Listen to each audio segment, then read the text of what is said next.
ဆိုင်မို့တွေ့ဂီတာကိုပွေဖက်ခါရင်းနေလာခဲ့ပြီတရားတွေကြုံစေမမှုတော့ချင်တဲ့ပေါင်းတွင်လုံးသာကိုရင်းနေကစတဲ့ဘာမြေကိုပြောစေမယ်လူဂီတာခရီးသွားမိုင်းတိုင်းများအားချင်များနဲ့ဆိုင်လို့သူကဂီတာခရီးသွားဘာမြေကြီးအားချင်များနဲ့ပေးစံနေအောင်မယ်ဂီတာခရီးသည် oh ဂီတာခရီးသည် oh ဂီတာခရီးသည်မင်္ဂလာပါကိုမင်္ဂလာပါကိုရဲ့ Music Traveler အပိုင်းနှစ်ကိုပြည်သက်ကြီးကိုဆက်ပြီးတော့တင်ဆက်လိုက်ရအောင်နော်ဟုတ်ကဲ့ပါအခုဆိုရင်အကိုကဒီအခွေတစ်ခွေထွက်ပြီးသွားတဲ့နောက်မှာအရန်အောင်မြင်သွားတယ်ပြီးတော့အခု show ပွဲတွေတော်တော်များများမှာလည်းတွေ့ရတယ် promotion ပွဲတွေမှာရောလေဟုတ်ဒီကအလုပ်တွေများလာတာပေါ့နော်အခုဒီအလုပ်နဲ့ပတ်သက်ပြီး management မှာရောဘယ်လိုလုပ်လဲအလုပ်တချို့အလုပ်အပ်တာကြောင့်အိမ်ကိုပဲအမေကအဓိကအလုပ်လက်ခံတော့နော်ကျန်တာတွေကကျွန်တော်တချို့ဟာတွေလည်းကျွန်တော်လုပ်ဖြစ်တယ်ဟောဒီရက်နောက်ပိုင်းကတော့အလုပ်ပိုများလာတော့နော်ကြော်ညာလည်းရိုက်တယ်ဆိုတော့တချို့ခင်းတဲ့လူတွေ PC တွေလည်းရိုက်ပေးတယ်ဆိုတေးဟာမှလည်းတရုပ်ဆောင်ပေးတာဟုတ်ဒါဆိုရင်တရုပ်ဆောင်ဘက်ကိုနည်းနည်းလေးခြေလန်းစနေပြီလို့ပြောလို့ရအောင်စမ်းသက်ကြည့်အောင်ဟုတ်ဘာလို့လဲဆိုတော့အကိုမြောက်ရီကရနာဘုံသတင်းစာကြော်ညာမှာလည်းတွေ့ရလေအဲ့ရနေစရတာပေါ့နော်ကြော်ညာ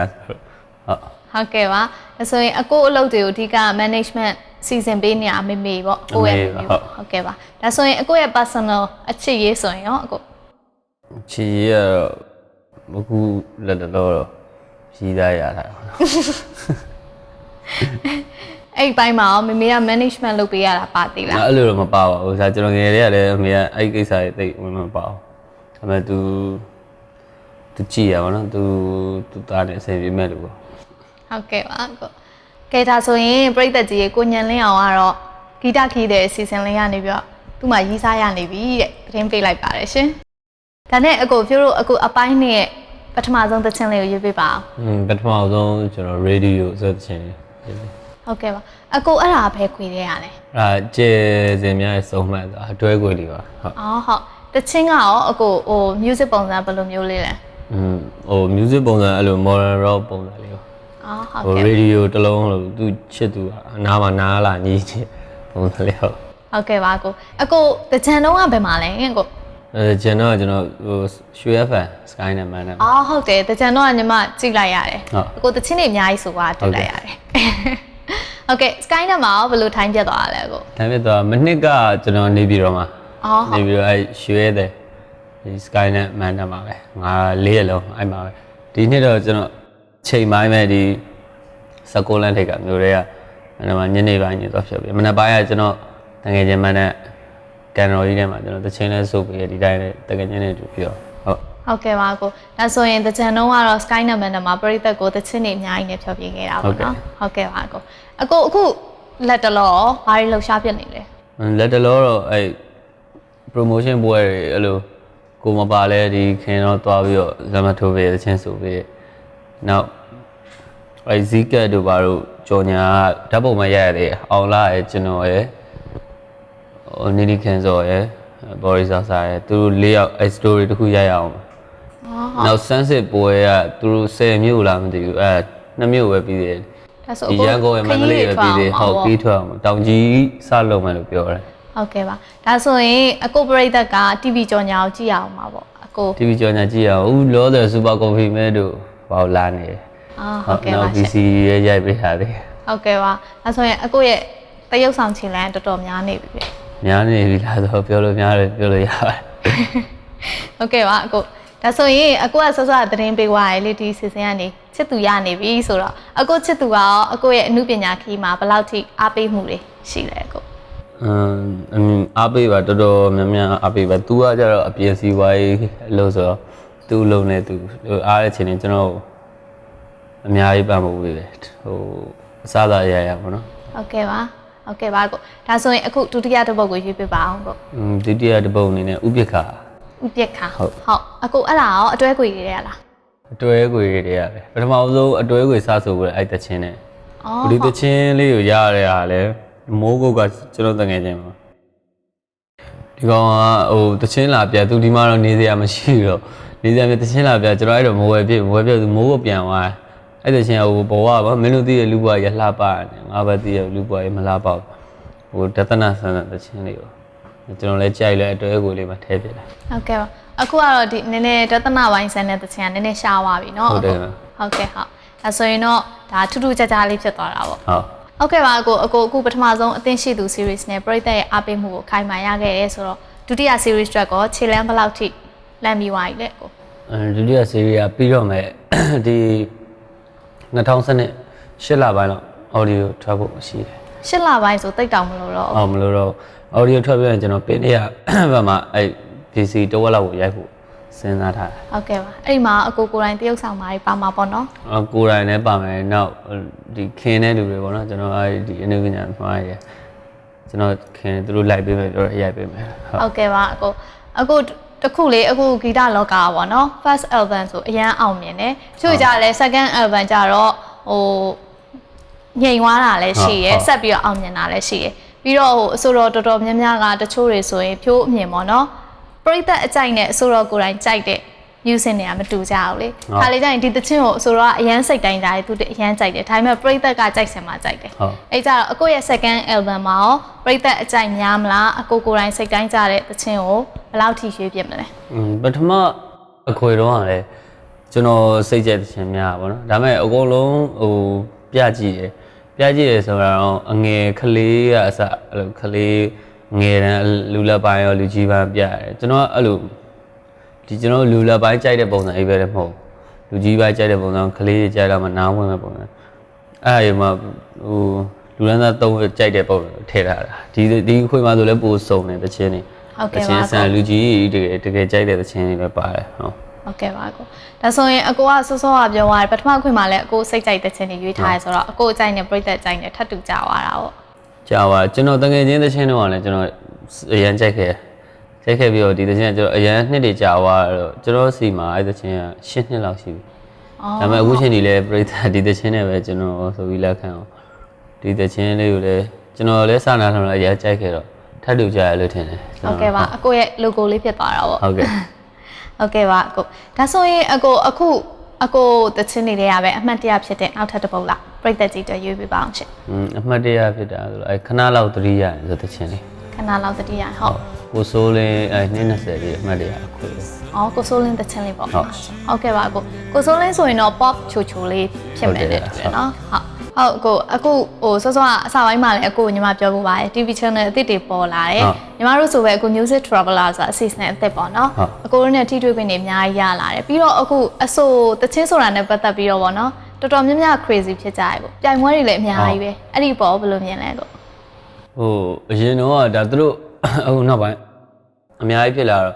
တချို့တွေလည်းတကယ်သိလို့ဝင်ပြိုင်နေရှိတချို့တွေလည်းမသိဘူးဆိုရင်တော့ပဲသိရမှာနော်ဟိုနောက်တော့မှကိုဆိုလိုက်တော့မှဒါတွေကကိုမသိသေးပါလားအမှားရလားဆိုတာဖြစ်လာတယ်သူတို့အတွက်လည်းကောင်းတယ်ကျွန်တော်တို့အတွက်လည်းဒီຢာတွေကြည့်ပြီးတော့ဩဒီຢာလေးကဒီလိုမလုပ်ရဘူးဒိုင်တွေကပြောပဲကိုယ့်ထက်တကယ်ဆိုတော်ကြီးတွေတေးစရာလို့ပြောတော့ကိုယ်လည်းအပူးသူလားအများကြီးရတယ်အဲ့တော့ကောင်းပါရဲ့ဒါပေမဲ့နောက်ကလေးတွေပြိုင်ပွဲဟိုသူတို့ကျွန်တော်တို့တက်တော့အရန်ကောင်းတယ်ဒါပေမဲ့သူတို့ဒီရွယ်လေးနဲ့အဲ့လောက်ကြီးလို့တော့တချို့ကျွန်တော်ထင်တာပေါ့နော်အတန်နာဝါနိုင်တယ်ပေါ့နော်အတန်ကဒီငယ်တော့အတန်နဲ့ကြီးရတဲ့ပြောင်းသွားမှာလေပြောင်းသွားမှာသူတို့ဒီအရေးပုံသိမှတ်ပြီးတော့ငါဒီအတန်လေးဆိုဒီလိုတွေဆိုလို့ရရဲဆို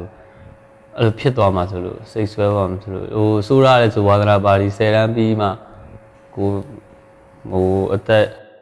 15 16လောက်မှာစပြီးတော့လုံးရင်တော့ကောင်းတာပေါ့နော်ဒီပြိုင်ပွဲလေးပဲစိတ်ထဲမှာထားပြီးပြိုင်လိုက်ပြိုင်ပြီးရင်ဒီစာပဲကိုနောက်ပါဖြစ်ရမလဲပါလို့ရီမန်းချက်တစ်ခုကောင်းပါအခုဒါနဲ့လေအခုနောက်ပိုင်းသချင်းဆိုပြိုင်ပွဲတွေလည်းများလာတော့အခုအခွေ crazy ဖြစ်ပြီးတော့အခုသချင်းနေနဲ့ပြိုင်နေတဲ့သူတွေလည်းရှိမှာပဲလေအဲကြတော့အခုသချင်းနေနဲ့ပြိုင်ခြင်းနဲ့ပြိုင်မဲ့ဝါသနာရှင်တွေအတွက်ပေါ့နော်အ အကိုကဘလို့အကြံပြုချက်လေးပေးချင်တယ်ကို ကျွန်တော်တချင်းဘာမဟုတ်ပါဘူးတချင်းတိုင်းပြိုင်မယ်ဆိုရင်ပေါ့နော်ဟိုကိုပိုင်မှုပေါ့နော်ဒီကျွန်တော်ရှေ့ဟိုဆိုတော်ကြီးပြောကိုပိုင်ဟန်အဲ့ကိုပိုင်ဟန်မှာမှကိုလိုချင်လို့အဲ့တချင်း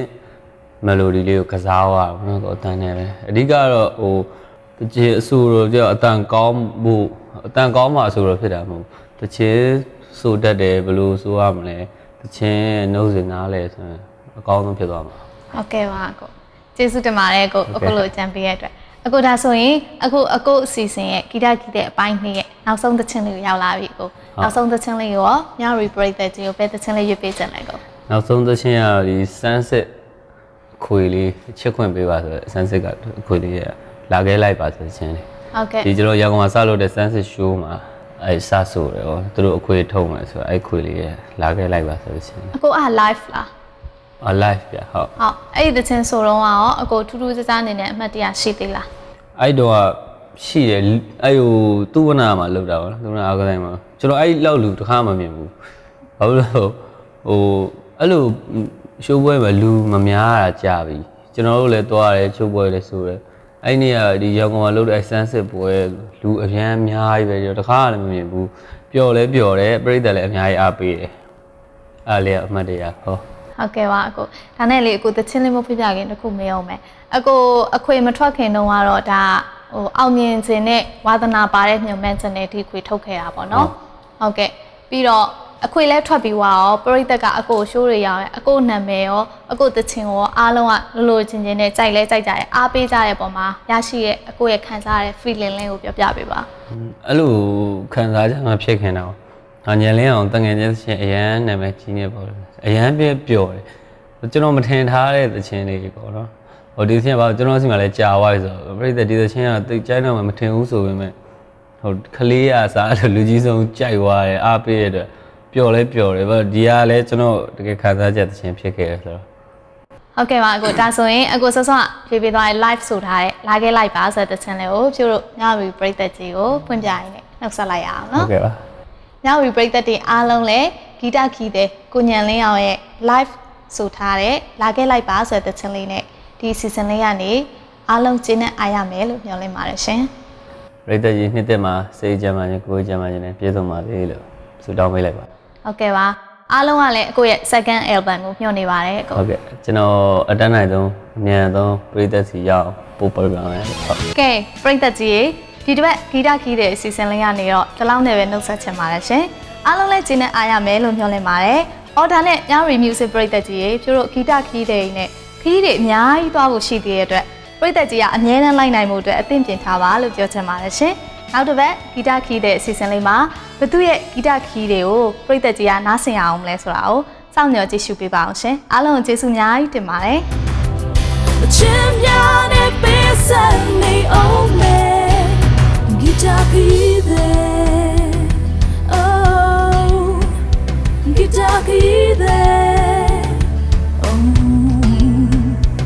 Guitar, guitar,